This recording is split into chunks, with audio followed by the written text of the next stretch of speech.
Movie की शुरुआत वासु नाम के स्टूडेंट से होती है, जो अपनी साइकिल पर सवार होते हुए घर की ओर जा रहा होता है।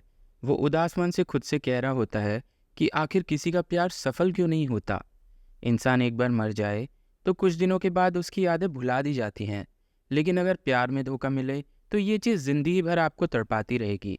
अब दोस्तों, यहाँ से हम कुछ टाइम पहले का सीन देखते हैं, जहाँ वासु एक छोटे से गांव के गरीब परिवार से ताल्लुकात रखता है। उसके पिता सारा दिन शराब में धुत रहते हैं। कोई ऐसा काम नहीं करते जिससे उसके परिवार का पेट पल जाए। बस बेचारी माँ ही काम करके घर चला रही होती है। उसी के साथ साथ वो वासु को भी पढ़ा लिखा रही है। वहीं दोस्तों, वासु की बात करें तो वो एक टॉपर बच्चा है। उसकी माँ की इच्छा है कि वासु बड़ा होकर डॉक्टर बने, जिसके लिए वो मेहनत भी करता है।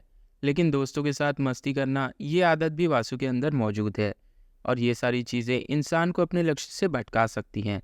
साथ ही वासु के दो दोस्त भी हैं, जिनके नाम हैं राकेश और सूरज। और ये तीनों ही दोस्त एक दूसरे की जान है। मतलब कहीं किसी की मुसीबत आ जाए तो बाकी के दोस्त उसे बचाने के लिए तुरंत ही पहुंच जाते हैं। अब एक दिन की बात है, वासु को स्कूल की दीवार पर कुमारी नाम की लड़की का नाम लिखा हुआ दिखाई देता है। वासु अपने दोस्तों से कहता है कि आखिर ये कुमारी कौन है। जहाँ भी देखो दीवारों पर बस उसी का नाम लिखा हुआ मिलता है। उसके दोस्त कहते हैं कि तुझे पता नहीं है, कुमारी अपने स्कूल की सबसे सुंदर लड़की है। पूरा स्कूल उसके पीछे पड़ा हुआ है। हर बंदे के मुंह पे बस उसी का नाम है, लेकिन वो जल्दी किसी को भाव नहीं देती। अब ये सुनकर वासु हैरान हो जाता है कि इतनी सुंदर लड़की स्कूल में है और मैं अभी तक उससे मिला नहीं। इसलिए वो अपने दोस्तों से कहता है कि यारो, मुझे भी एक बार कुमारी से मिलवा दो, मैं भी जरा देखूं कि वो कितनी सुंदर है। और तब सूरज वासु को लाइब्रेरी लेकर आता है, जहाँ कुमारी किताबें लेने आई हुई थी। बाकी बच्चों की तरह वासु भी जैसे ही कुमारी को देखता है तो बस उसे देखता ही रह जाता है, मानो कुमारी ने उसे हिप्नोटाइज कर दिया हो। उसका ध्यान कुमारी से हटता ही नहीं। बस वो वहीं ठान लेता है कि अब कुछ भी हो जाए, मैं तो कुमारी को ही अपनी गर्लफ्रेंड बनाकर रहूँगा। बस अब क्या था दोस्तों, वासु अब अपने दोस्तों के साथ सारा दिन स्कूल में कुमारी को ही देखने में लगा रहता है।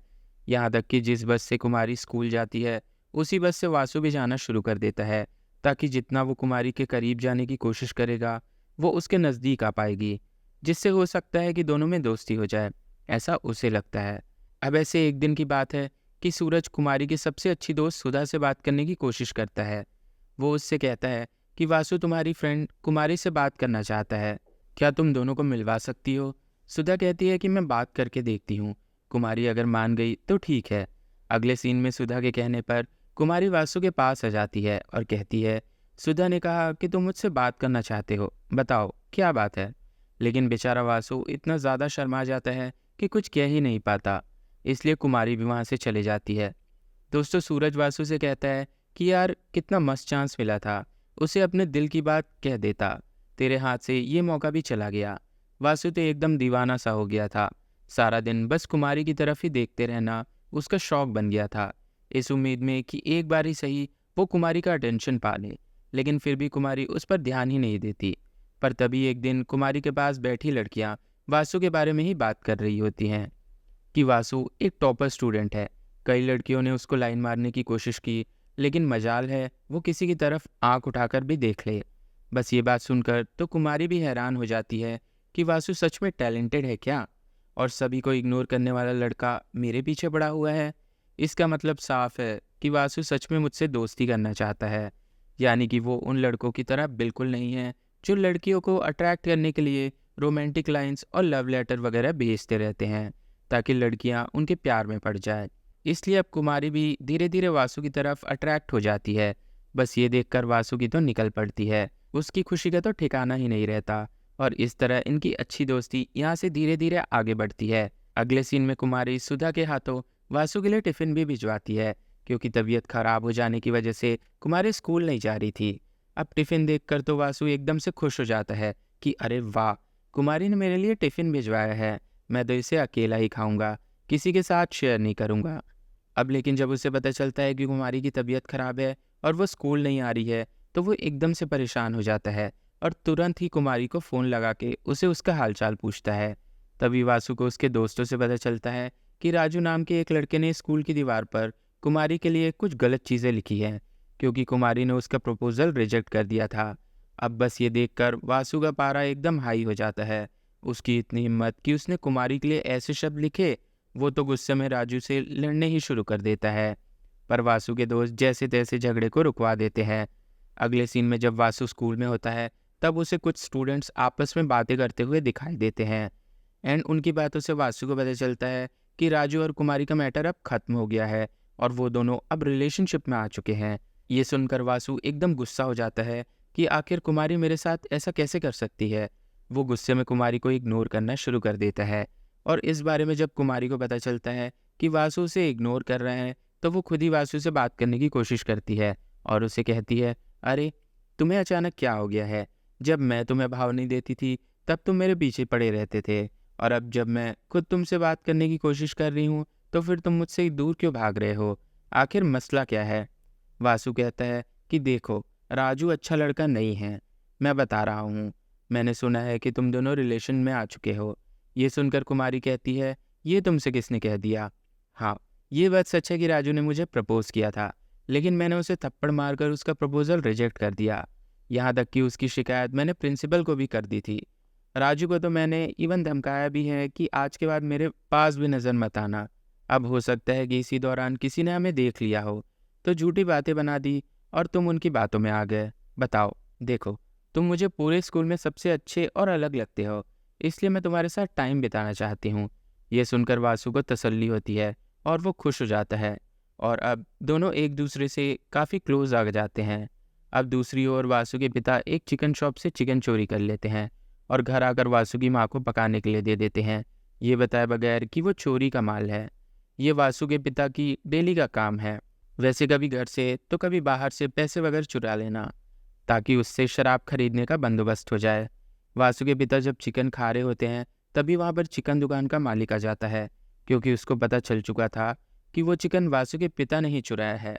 इसलिए वो घर में घुसकर ही वासु के पिता को मारने लगता है और उसको धमका के चला जाता है कि यदि आज के बाद मेरी दुकान के आसपास भी दिखाई दिए तो सीधे पुलिस में बंद करवा दूंगा और उसी चिकन की तरह तुम्हें काट भी दूंगा।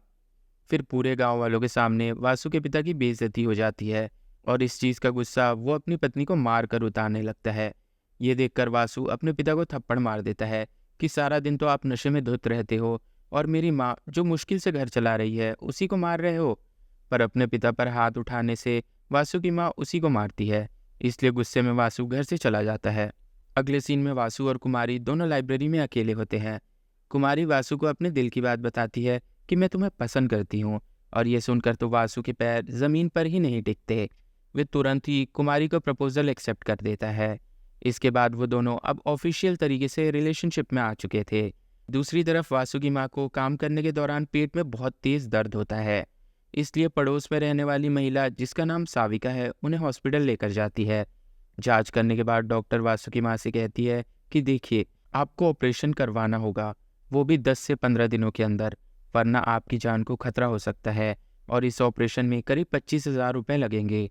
25,000 का बंदोबस्त करना बहुत ही मुश्किल टास्क था, लेकिन साविका उसको समझाती है कि तुम लोन ले लो, बाद में चुका देना, जिंदगी बच जाएगी तो 25,000 क्या 25 लाख कमा सकती हो, वरना अगर तुम्हें कुछ हो गया तो वासु का क्या होगा? तुम्हारे पति, वो तो शराबी हैं, उसका क्या होगा? अपने बेटे के लिए तो मान जाओ। इससे वासु की माँ एक आदमी से 25,000 का लोन ले लेती है और उन पैसों को घर की अलमारी में छुपा देती है, वरना अगर वासु के पिता ने देख लिया तो वो सारे पैसे शराब में उड़ा देंगे। यहाँ एक तरफ वासु की माँ परेशान थी, तो दूसरी तरफ वासु कुमारी के साथ मौज मस्ती कर रहा होता है। जहाँ वो कभी टॉपर हुआ करता था, अब पढ़ाई से उसका ध्यान पूरी तरह हट गया है। ऐसे ही एक दिन जब वासु कुमारी से कहता है कि चलो मैं तुम्हें तुम्हारे घर छोड़ देता हूँ, तो कुमारी इसके लिए साफ मना कर देती है, क्योंकि वासु के पास साइकिल थी जिस पर वो बैठकर अपनी इंसल्ट नहीं करवाना चाहती थी। ये सुनकर तो वासु को भी बहुत बुरा लगता है कि अरे साइकिल हुई तो क्या हो गया, इसलिए वो एक गैराज में जाता है ताकि वो वहाँ से सेकेंड हैंड बाइक खरीद ले। गैराज का मालिक वासु को एक पुरानी बाइक दिखाता है जिसकी कीमत थी 15,000 रुपये, लेकिन वासु के पास इतने पैसे नहीं थे, इसलिए वो एक मिल के मालिक के पास जाता है जिससे उसकी अच्छी पहचान थी। वासु मालिक से कहता है कि देखिए, मुझे 15,000 की ज़रूरत है, मैं यहाँ पर काम करके सारे पैसे चुका दूंगा, और वो वासु को पैसे भी दे देता है।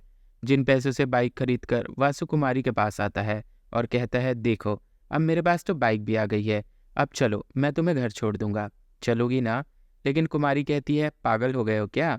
मैं तो बस मजाक कर रही थी। मैं तुम्हारे साथ घूमने नहीं जा सकती, किसी ने देख लिया तो बवाल हो जाएगा। ये सुनकर तो वासु का दिमाग ही खराब हो जाता है। और कुछ देर के बाद जब वासु स्कूल से घर जा रहा होता है, तब उसे कुमारी दिखाई देती है, जिसे एक अमीर बंदा जो कि मस्त बन ठन कर कार में आया था, वो किसी तरीके का गिफ्ट देता है, जिसे वो तुरंत ले भी लेती है। इतना ही नहीं, वो बड़ी खुश भी नजर आ रही थी।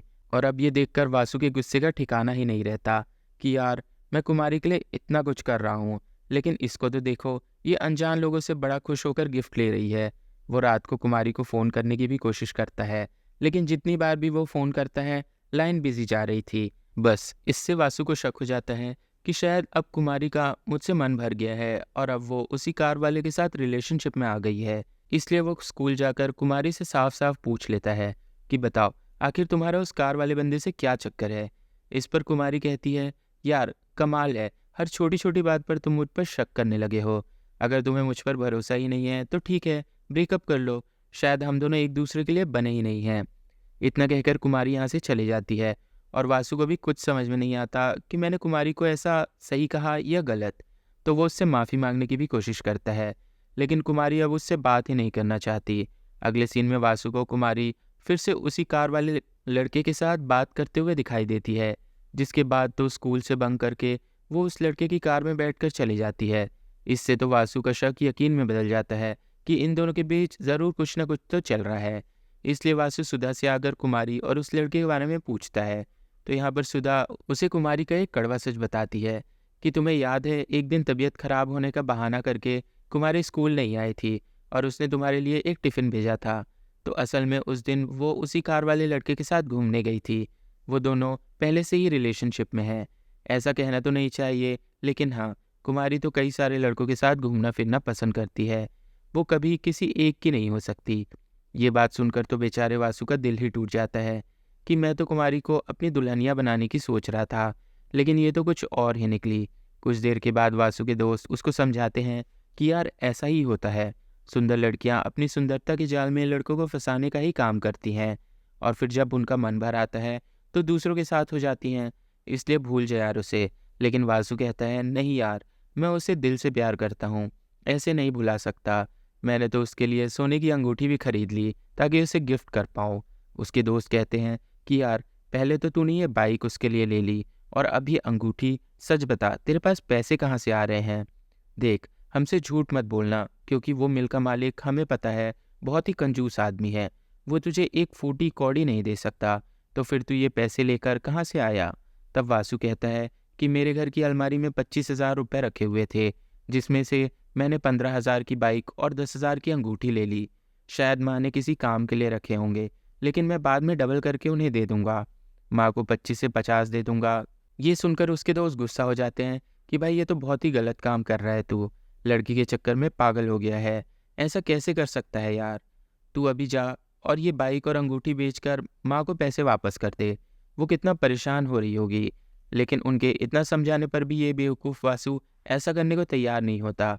लेकिन अब उसे पता नहीं था कि इस गलती की वजह से उसे कितनी बड़ी कीमत चुकानी पड़ेगी। इधर वासु की माँ जब ऑपरेशन के लिए उन पैसों को अलमारी से निकालने जाती है, वहाँ पैसे ही नहीं होते। बेचारी एकदम परेशान हो जाती है कि अब मेरा ऑपरेशन कैसे होगा। उसे तो शक होता है कि उसके पति ने शराब के लिए वो पैसे चुरा लिए होंगे। दूसरी ओर वासु के पिता तालाब में डूबकर आत्महत्या करने की कोशिश करते हैं कि ना तो मेरी पत्नी मुझे इज्जत देती है और ना ही मेरे बेटा। मेरे बेटे ने तो मुझे थप्पड़ भी मार दिया, इसलिए मेरा जीकर कोई फ़ायदा नहीं। तभी वहाँ से गुजर रहा एक आदमी उन्हें बचा लेता है और कुछ पैसे देते हुए उन्हें कहता है कि देखो, काम वगैरह करके पैसे घर पर दोगे तो तुम्हें इज्जत मिलेगी। इन पैसों को रखो और घर के लिए कुछ खाने पीने की चीज़ें लेकर जाना, और घर वालों को समझाना कि अब से मैं कमाने की कोशिश करूँगा ताकि घर अच्छे से चला पाऊँ। वासु के पिता कुछ खाने का सामान खरीद कर खुशी खुशी अपनी पत्नी के पास आते हैं। उसे देते हुए कहते हैं कि अब से तुम्हें टेंशन लेने की कोई ज़रूरत नहीं, कल से मैं भी काम करूँगा और तुम आराम करना। लेकिन वासु की माँ तो पहले से ही गुस्से में है। उन्हें लग रहा था कि वासु के पिता ने ही अलमारी से सारे पैसे चुरा लिए और ये खाने की चीज़ लेकर आ गए। इसलिए वो अपने पति के साथ झगड़ा करने लग जाती है कि मेरे ऑपरेशन के पैसे से तुमने शराब पी ली। वासु के पिता कहते हैं कि आखिर मैं वो पैसे क्यों लूँगा? मैंने वो पैसे नहीं चुराए।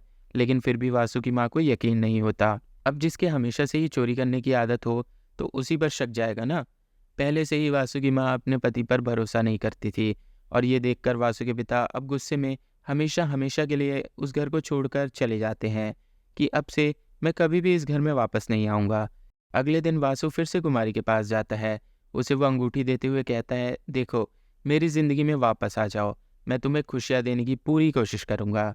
मैं तुम्हारे बगैर ज़िंदा नहीं रह पाऊँगा। कुमारी कहती है, तुम मर ही जाओ। तुम्हारे मरने से सबसे ज़्यादा खुशी मुझे ही होगी। कम से कम तुमसे पीछा तो छूटेगा। ये सुनकर वासु का दिल टूट जाता है। उसे कुमारी के साथ बिताए हुए सारे पल याद आने लगते हैं और उन्हीं पलों को याद करते हुए वो कीड़े मारने की दवा पी जाता है ताकि अपनी जान दे पाए। वो तो भला होता है कि वहाँ से गुजर रहे कुछ लोग वासु को देख लेते हैं और तुरंत ही उसे एडमिट करवाते हैं। तब उसकी जान बच पाती है। लेकिन अब अपने बेटे की ऐसी हालत को देखकर वासु की माँ बहुत परेशान हो जाती है कि एक तू ही तो था इस दुनिया में मेरा, और अब तू भी चला जाएगा तो मैं कैसे रहूँगी। अपनी माँ के मुंह से ऐसी बातें सुनकर वासु को एहसास होता है कि एक कैरेक्टरलेस लड़की के लिए वो अपनी जान दे रहा था। बताओ, जबकि उससे सबसे ज़्यादा प्यार करने वाली उसकी माँ अब भी इस दुनिया में जिंदा है।